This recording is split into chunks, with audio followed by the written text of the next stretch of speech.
thank you for all coming. I was expecting about 2 people with it being such a busy day, so I'm really, really grateful for you making the effort to come. I have to apologise for lack of visual stimulus in this talk. It is all just listening to me, I'm afraid.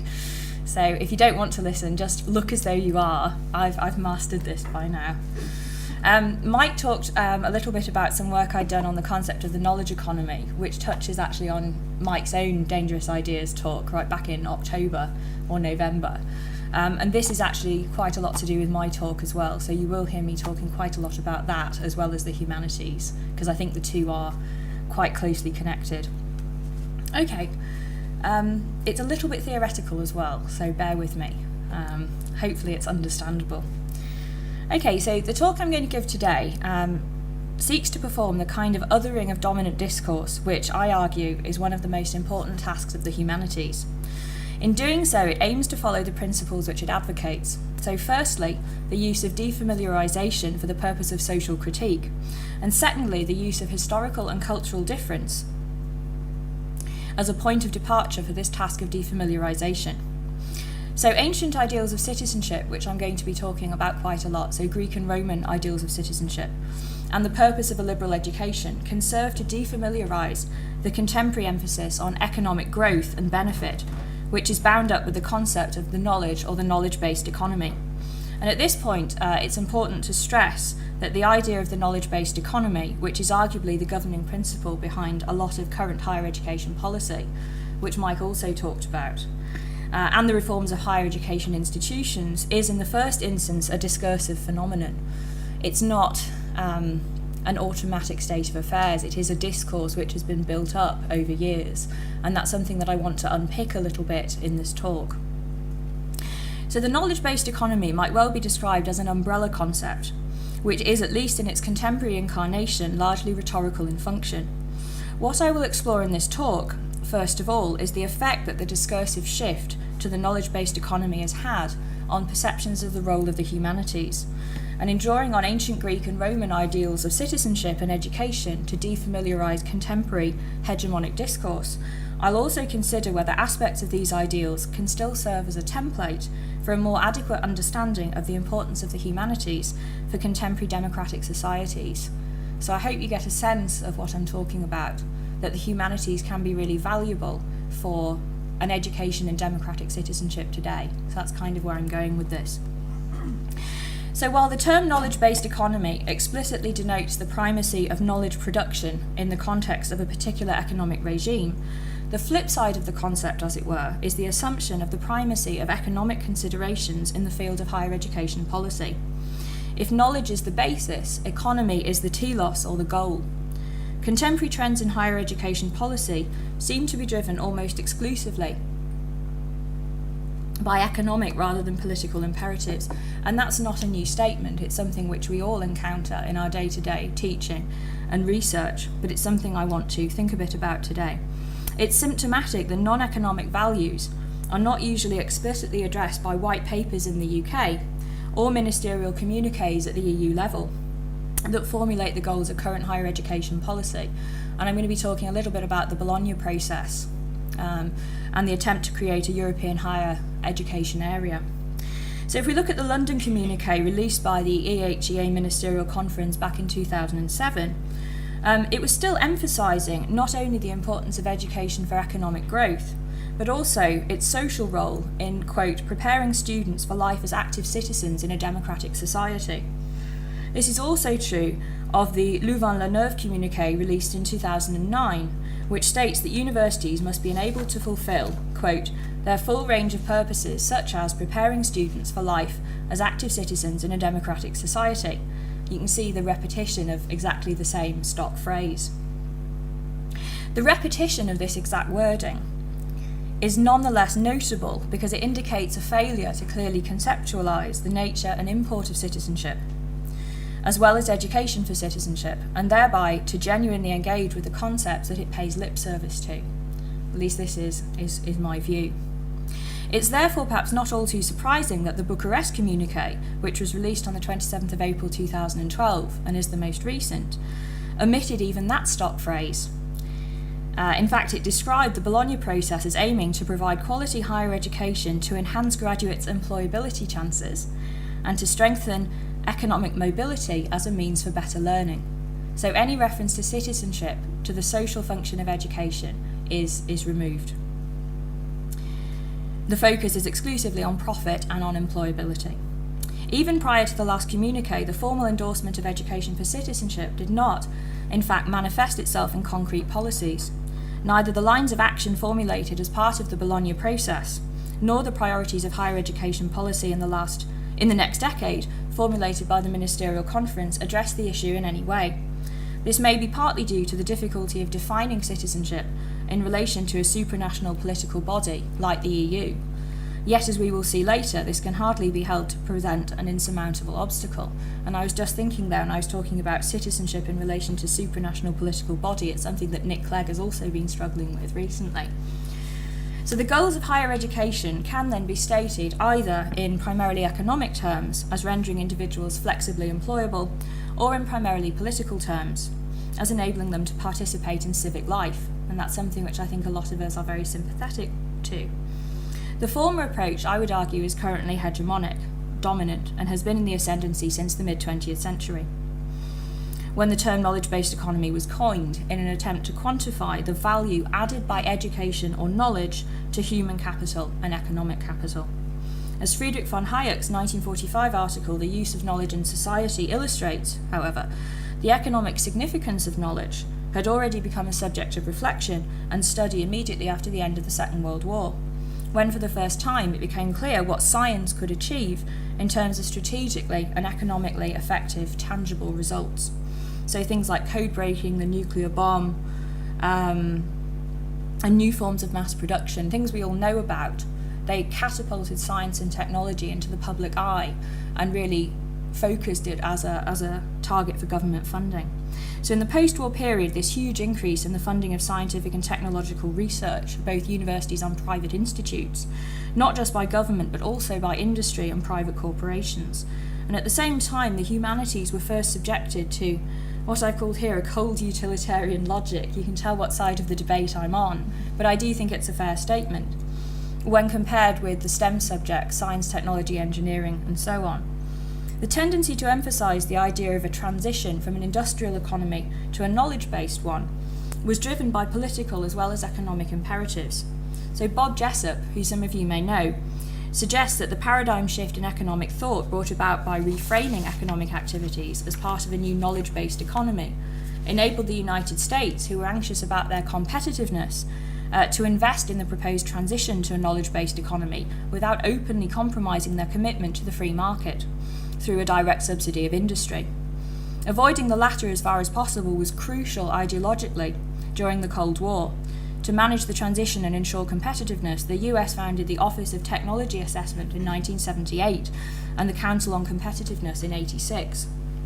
And the Council's 2011 report is very interesting because it exemplifies their stance on higher education and its social role. The report argues that, quote, a highly skilled workforce is perhaps the most important factor impacting US competitiveness. And that really embodies the idea of the knowledge-based economy, that universities have a central economic role to play. And it encourages the audience to, quote, continue expanding the role of American universities to serve primarily as economic development engines, which is a frightening idea of a university to me. So the report focuses entirely on the economic role played by universities rather than on any other social functions they might fulfill. And within universities, it highlights the importance of the STEM subjects at the expense of the humanities, which are now often seen as peripheral to the function of universities. If in today's world we increasingly hear the term knowledge economy, it's fitting to describe the ancient world, both Greek and Roman, as a knowledge society. I would also stress that I am a trained classicist. I'm not just randomly grabbing into the ancient world, as some people do. You can challenge me on it, that's absolutely fine, but there is research behind it. I'm wary of stealing ideas from the Greeks and trying to adapt them in a modern context. It can be done very badly. So I hope what I do is a little bit more convincing. So the difference between these two terms, knowledge economy and knowledge society, is succinctly summarised by Andy Hargreaves. While the knowledge economy primarily serves the private good, the knowledge society also encompasses the public good. And that's the main point I'm trying to make. In the earliest days, a liberal education referred not simply to a generous and a broad spread of subjects, which is the idea that we generally have today. It also referred to a moral and an intellectual training, which was restricted to those who were indeed at liberty, who were legally free, and enjoyed the status of citizens. In the ancient world, knowledge and education were seen in the first instance as tools for shaping rounded individuals, as well as through the indissoluble link believed to exist between the individual and wider society, the institution of citizenship for the creation of a rounded, right-thinking society. Those two processes, individual formation and social formation, were seen as intertwined. Although this remained in most cases far more of an ideal than a reality, and I'm not going to deny the existence of slavery or the fact that 90% of the inhabitants of Roman Greece had no real civic participation, it's an idea or an ideal which has been a powerful influence on the self-fashioning of elites in ancient Greece and Rome, and I'll argue right down the decades into the Victorian period, and arguably still today. In the Roman context, where we first see the use of the words liberal, liberalis in Latin, and humane, humanus, to describe a particular type of education, the emphasis was placed upon the cultivation of the whole human personality to facilitate a successful participation in the political system as a citizen. The mainstay of the Roman system of education was the teaching of Greek philosophy and poetry. Broadly speaking, it followed Plato's maxim that the object of education is to teach us to love what is beautiful, which I always think is a lovely idea of education. By acquiring an intimate acquaintance early in life with what is considered the highest moral, intellectual, and aesthetic achievements of humanity, the student was supposed to cultivate a particular ability to appreciate beauty and truth in language and in art. The logic of this kind of training was that when faced with difficult political choices in adulthood, whether as an ordinary citizen or a member of an elected body, the student would remain faithful to the principles of their education, behaving honestly and serving the interests of their fellow citizens, rather than being corrupted by their own private interests. So while such an education was clearly designed to inculcate those virtues associated with Roman identity broadly conceived, it would be wrong to describe them as national in scope or in nature. Rather, they were virtues which, for the Romans at least, defined the ideal human being and citizen, and they did see the ideal human being and citizen as being Roman. That was just the way they were. Thus, those virtues which were identified as Roman were coterminous with civilization itself, and Roman citizenship was a distinctly transnational concept and institution, flexible and adaptable in a wide variety of local and regional contexts. The fact that a liberal education in Rome was associated primarily with Greek rather than with Roman culture, consisting chiefly as it did of a training in Greek philosophy, also highlights the possibility of an education for citizenship that's not merely an inculcation of narrowly national values, a possibility which is once more of central importance today at a time which is often described as being post-national, and we can talk about what that means, whether it's a useful phrase or not. The pessimistic view concerning the possibilities of government informed by general principle or abstract knowledge stands in stark contrast with the views of many writers and thinkers in the ancient world. Plato's Republic, for instance, formed the basis of philosophical teaching throughout the Roman period, and its influence is vital in explaining the widespread and long-lasting belief in the ability of political leaders to improve the current political system through the careful application of philosophical ideas and through educational reform. Such a view formed a crucial part of Roman gentlemanly education, and its influence is especially visible in the long and vibrant history of Stoicism within Roman politics, which is another interest of mine. Above all, a Stoic training stressed the need to maintain a critical distance from whichever political regime was in power, and that's arguably what I think academics should do in their professional lives. Whatever regime is in power in their universities, they need to maintain a critical distance from it. When political decisions were taken, strong emotions were to be avoided as morally corrupting. The ideal Stoic sage held to the truth no matter what circumstances they were threatened with. If they followed the teachings of Zeno, they should become immune to misfortune, therefore constituting ideal politicians and governors able to rule in the interests of the people, without any thought for private gain or advantage. Stoicism proved particularly influential in inspiring political opposition among senators like Pliny the Younger during the reign of the tyrannical Roman Emperor Domitian in the late 1st century AD, which was actually what my MPhil thesis was about, saying how this connects with my earlier incarnations.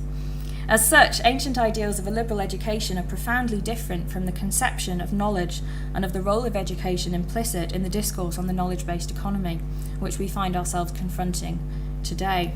This is partly due to the fact that the latter is based firstly on the assumption of the primacy of the economic over the political, as well as secondly on the purported primacy of the individual over society. By contrast, the individual and society are difficult to separate in ancient thought.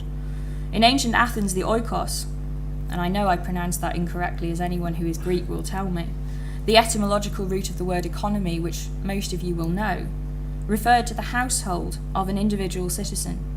It encompassed social, familial, emotional ties as much as economic productivity in our modern sense. It was the building block of Athenian society, and the individual citizen was related to wider society through the oikos, on which his right to participate in the political life of the polis or the city-state was based.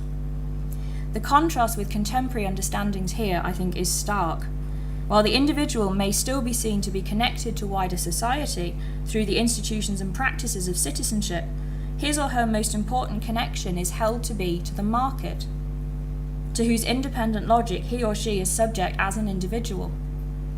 Moreover, it's important to stress that in the ancient world, while participation in the sphere of the oikos was a precondition for participation in political life, it was the political life rather than the market which formed an end in itself, and which was viewed as the highest form of human activity. To Aristotle, for instance, as we all know, man is an inherently political animal, and I mean woman as well there. The individual only develops as part of the community. The theoretical priority which liberalism assigns to the individual can therefore be nothing other than fictitious. Isolation from the community is a mark of the non-human, even of the bestial. And Aristotle says, he who is unable to live in society, or who has no need because he is sufficient in himself, must be either a beast or a god. And I think that often, not quite in those words. He is no part of a state. A social instinct is implanted in all men by nature, and yet he who first founded the state was the greatest of benefactors. So actually to think of the state as a public good is something we're not used to doing because of the way that it operates in today's world. In summary, ancient ideals of a liberal education held that such a training provided citizens with a means to distance themselves from their personal interests. The humanities could be used as a vantage point for social critique and political decision-making, and it was this vantage point that enabled citizens to fully and independently participate in the political realm. Furthermore, Roman citizenship was closely tied to an education in Greek literature and philosophy, and the values it sought to promulgate were considered humane values rather than being linked to a particular ethnicity or nationality, the ideas which didn't exist at that time. Such an idea could usefully serve as a general model for developing a supranational concept of citizenship, an important desideratum in an increasingly globalized world. Finally, the relations between the political and the economic sphere in the ancient world profoundly and instructively differ from the ways in which these relations are conceptualized today. The consideration of the political rather than the economic realm as a goal that allows individuals in society to fully realize themselves as political beings is a precondition for this process to take place. And it may well be that these are stances that retain validity in the age of modern democracy, though the significance of economic independence should be taken as necessitating the provision of social rights to welfare rather than the political exclusion of those who are less well off. So because of its socializing function, a training in humane literature continued to be seen as the ideal preparation for political life in nearly all of those states which grew up in the post-Roman period, and played a fundamental role in shaping the development of higher education in this country until arguably the middle of the 20th century. Indeed, in the case of Britain, a training in classics, primarily Greek and Latin literature, history and philosophy, provided supposedly the best education for the governing classes until 60 or 70 years ago, so really until quite recently.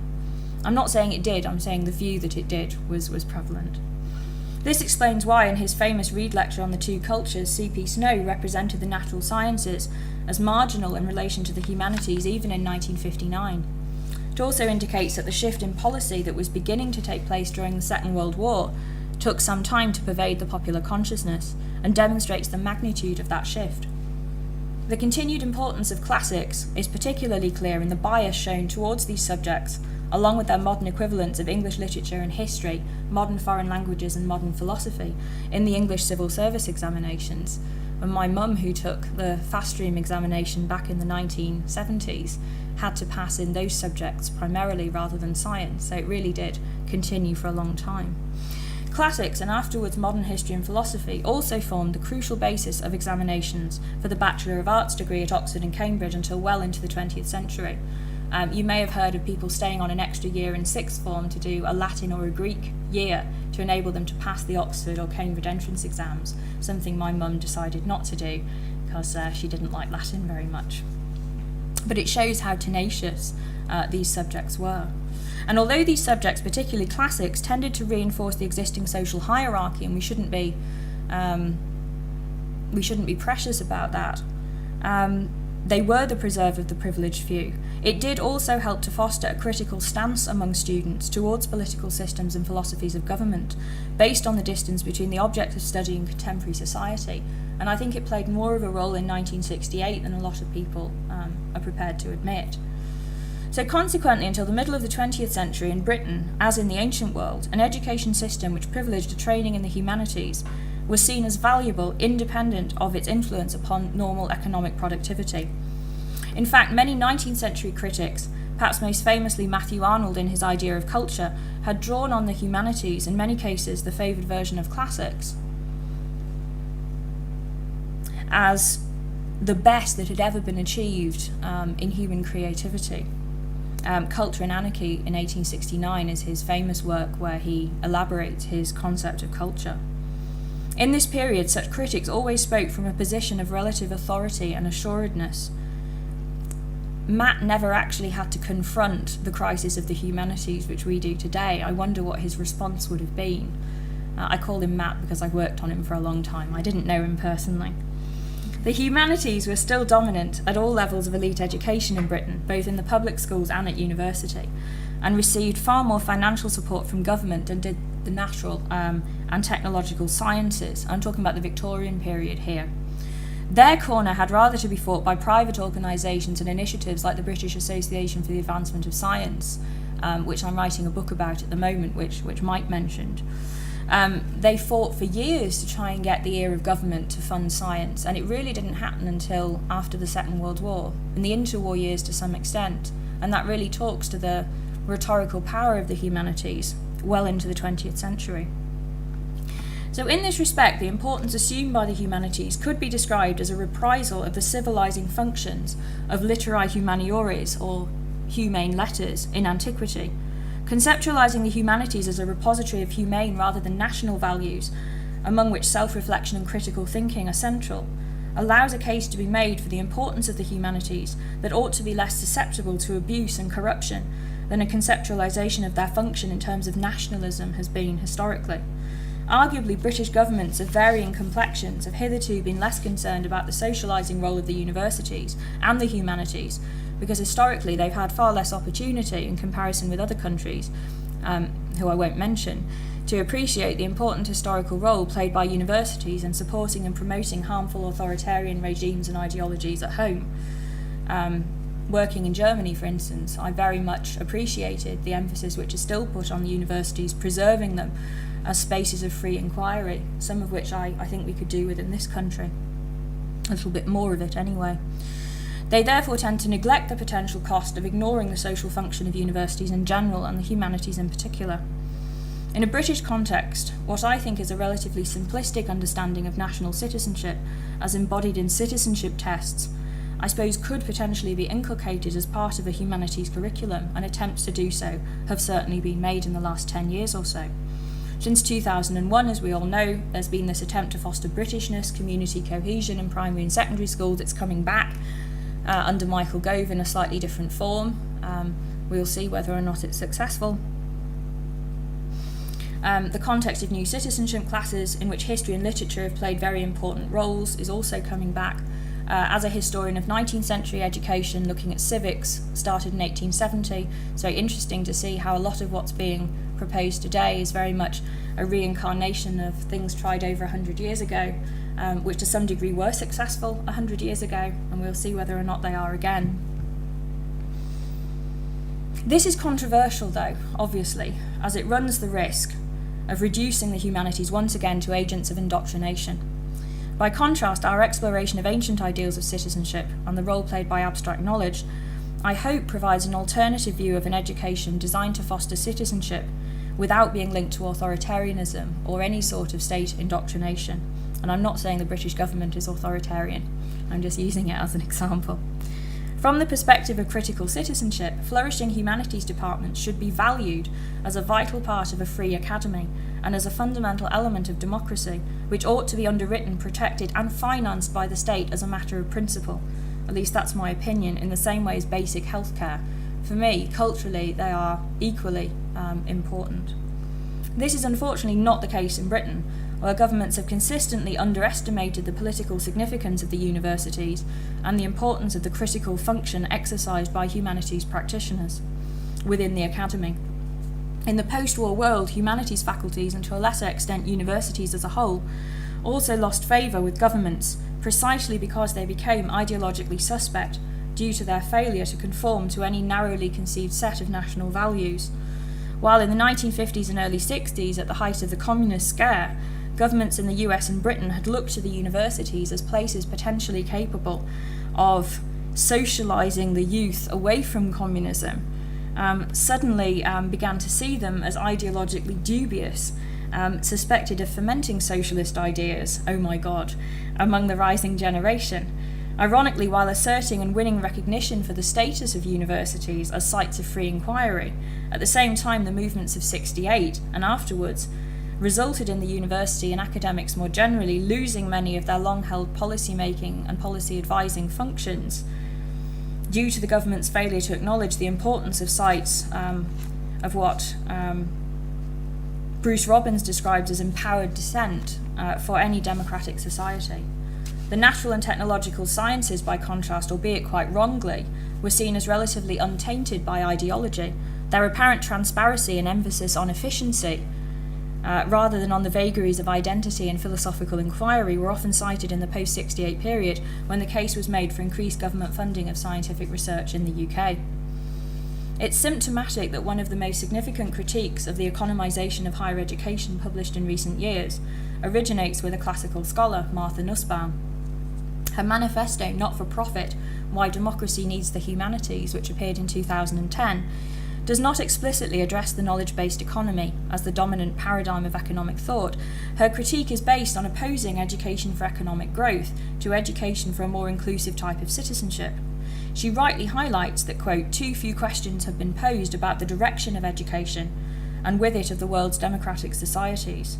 Among the worrying developments symptomatic of the crisis that she describes, Nussbaum highlights the fact that the Spellings Report, produced by the US Department of Education's Commission on the Future of Higher Education in 2006, quote, focused entirely on education for national economic gain.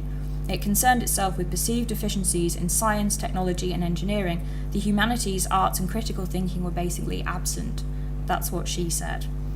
While the developments in US higher education policy that Nussbaum criticises are then akin to the shortcomings of the Brussels ministerial communiques and of European higher education policy, as discussed earlier in my talk, Nussbaum seems to suggest that this has been the result of an oversight rather than a deliberate strategy. She talks about the rush to profitability in the global race, or in the competitive flurry. She implies hasty decisions have somehow made right-thinking politicians make mistakes which they'd undoubtedly strive to correct if they had all the information. In this and in several other respects, I think her critique does not go nearly far enough. An important question she raises is what sort of citizenship is the education she calls for designed to foster, and whether it is in fact fully compatible with an education for economic growth as she seems to imply. Though she suggests in places that critical thinking and therefore democracy may be at odds with economic growth, she asserts the ultimate compatibility of economic growth with citizenship. She explains this inconsistency in her own argument by contrasting economic growth based, she argues, on creativity with a somewhat reductive understanding of growth as a function of efficient, unquestioning performance. She does not, however, examine the extent to which this model could ever apply to all participants in an economic regime, as opposed to a relatively small elite. She not only weakens her critique of economy-driven higher education policies by providing an economic rationale for critical thinking and creativity, her argument does not examine how her understanding of citizenship would apply across all social classes, if it's fostered primarily or exclusively in liberal arts colleges, catering to the privileged few who can afford it. So while Nussbaum is clearly critical of the primacy of economic imperatives in higher education policy, her attempt to completely reconcile the demands of education for citizenship and education for economic growth means that her critique ultimately falls short of its goal. Even if critical thinking and growth are not opposed necessarily, it would nevertheless be false to suggest that current trends affecting higher education policy simply express a shift in priorities from fostering good citizenship to economic growth. Rather, the contemporary depoliticization of society and the economization of politics, which I think is what's going on, it's a relatively recent phenomenon, symptomatic of a deep-seated tension inherent in liberal and more recently neoliberal conceptions of citizenship. The conflict between the individual as participant in the economy and the individual as citizen, and thus participant in the polis or the state, is built into liberal thought from its beginnings. Classical liberal theories of citizenship grant formal equality to all citizens, who in classical liberalism are assumed to have freely entered a mutually beneficial relationship, the social contract. In having assented to this contract and in surrendering some of their liberties in return for protection by the state, citizens are equal, under the law. Structural inequalities, however, as expressed for instance in the way race, class and gender or other distinctions constitute social relationships, prevent anything more than formal equality from being realised. Therefore, though classical liberals as well as neoliberals unanimously support individual liberty and autonomy as being of the utmost importance, in reality a large number of individuals will be prevented from ever exercising that liberty. Keith Fawkes argues that the tension between a capitalist economy based on inequality and a political citizenship which is based on formal equality presents all brands of liberalism with a theoretical and a practical problem to which no resolution is possible within the liberal paradigm. The social liberalism of the post-war era embraced the social right of every citizen to welfare as an important component of citizenship in order to ameliorate the injustices of the market, without fully exploring the tension, though, between social rights and market rights, or acknowledging the likelihood that social rights would be curtailed as soon as a recession exacerbated that tension. How am I doing for time? We're just coming on to just beyond 22. Okay. The neoliberalist thought that has dominated American as well as European New Right politics since the late 1970s, on the other hand, considers inequality as inevitable. I can't believe I'm quoting Margaret Thatcher, but I'm going to. She famously described equality as an unnatural condition which can only be enforced by the state. Thus, neoliberalism fails to acknowledge that its central value, liberty, cannot be realised without also realising equality. So in comparison with ancient conceptions of citizenship, liberal and neoliberal citizenship are arguably impoverished, as citizenship ultimately amounts to no more than a right to life and to property. Furthermore, the discourse of the knowledge-based economy is not only marred by the inherent contradictions of liberalism which it inherits, it also suffers from inconsistencies of its own. Among the supposed advantages of the knowledge-based economy, its proponents highlight the idea that a knowledge-based economy can be more innovative and equitable than, for instance, an industrial economy, due to the near-unique characteristics of knowledge as a global public good. As a good, they argue, knowledge is non-rivalrous, meaning the consumption of knowledge by one person does not negatively affect another person's ability to consume the same knowledge. This quality of knowledge is seen as an important basis for ensuring the possibility of stable, sustainable growth for the knowledge-based economy. It forms part of the quasi-utopian, quite seductive appeal of this concept. If knowledge is non-rivalrous, then it ought to be inexhaustible. Or put differently, if knowledge is the main ingredient of the pie, then everyone can have a piece and there will always be more pie. Pie for everyone seems to be at least an implicit promise of the knowledge-based economy, in that it enables less developed countries to catch up, and that's one of its real appeals. Finally, an emphasis on competitiveness is likely to affect ever more areas of social life, potentially resulting in a downward spiral where these effects are concerned. Higher education policy is a case in point.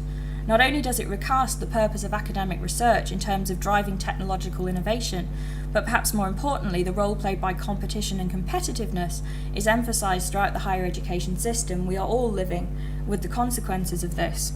It's been expressed in every meeting I've been to today, I think. Universities are asked to compete for students, while staff are to compete with each other for research grants and privileges such as sabbaticals. Not that many academics know what they are anymore. In order to fulfil its primary purpose in the conceptual framework of the knowledge-based economy, of ensuring continued competitiveness of the national or supranational economy, higher education must provide future employees with training in those skills required by the market. We're all familiar with that. To ensure that these goals are realised, the accountability of academic staff, as well as teaching staff in schools, has to be increased. Academic research has to be judged against externally determined criteria. We all have to have impact narratives, which also tend to privilege the measurable output typical of the applied sciences, rather than other types of research outcomes more commonly associated with the humanities. I feel like I'm preaching to the converted. We all know these things.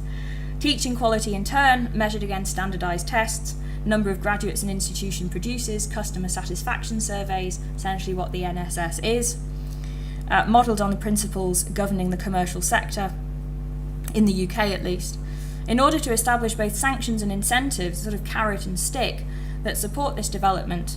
The proportion of academics holding tenured positions is dramatically reduced in this country, but much, much more so in Germany and in the States.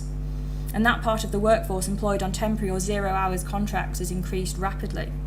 The proponents of this process see it as a move towards increasing flexibility and increasing the accountability of a group of employees whose traditionally high degree of freedom is perceived to lend itself to abuse. Furthermore, the reforms seem consistent with general efforts to increase the efficiency of the public sector, which we hear about all the time.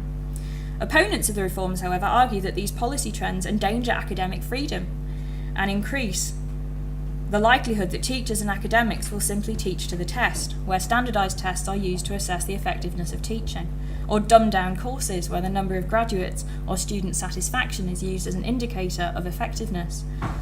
This institutional restructuring that is implemented in order to pursue these policy aims is often dramatic, leading Olson and Peters to assert that in the age of knowledge capitalism, what will come after the culture wars is the education wars, and that may or may not be what we are entering at the moment, or maybe we're in the middle of it. So what can be done about all of this? Sounds terribly negative. And no one ever answers this question in lectures on this subject. I don't know if I'm going to either, I've only got 5 minutes. But I hope what I've tried to do in this talk is to defamiliarise the contemporary crisis of the humanities, to try and look at it through the lens of ancient ideals of a liberal education, as well as the philosophical and political context of those ideals. And I hope that it shows us that the humanities need not derive their legitimacy either from the promotion of economic growth or from their ability to be used for the purpose of inculcating national values. In fact, humane rather than national values, including self-reflection, dissent, critical thinking, things that we tell our students every day to cultivate, would seem to form the best foundation for a defence of the humanities, with the legitimacy of the humanities not being automatically endangered by the post-national age, if such indeed it is that we live in. It's nonetheless historically tied to the assumed primacy of the political over the economic realm, which is something I think we really need to get back to. Liberal and neoliberal thought ascribe primacy to the economic. It's therefore increasingly difficult for the humanities to argue their legitimacy within a discursive paradigm that is fundamentally at odds with their own leading assumptions, as witnessed by the near-permanent crisis of the humanities, which we see being reborn every 5 to 10 years in this country and abroad. At this fundamental level, however, the crisis is unlikely to be resolved in the short to medium term, as it would require far-reaching social and political reforms, instigating a move away from neoliberalism I think we're a long way off seeing. So how can we work towards dealing with rather than resolving the crisis of the humanities, and particularly the shortage of funding, which we all feel?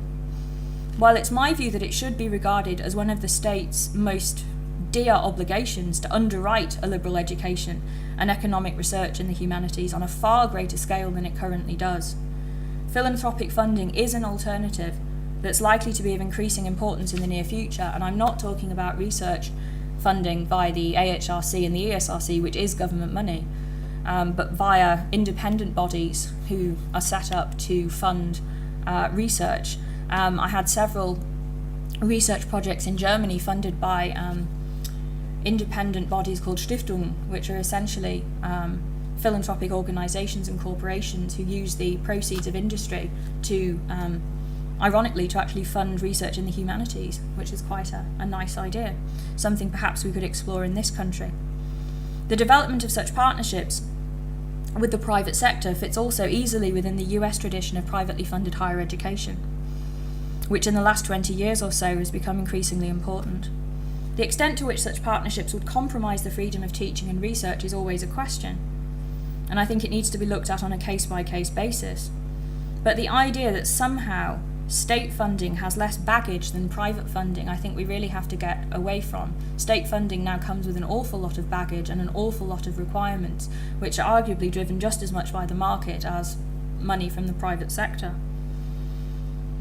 So the importance of the discursive aspect of the fight for the humanities should also not be underestimated. Attempts to defend the humanities in terms of their potential to aid economic growth as providers of soft skills. I'm fed up of seeing history described as something which trains people in soft skills. It may do that, but that is not why I stand up and teach people.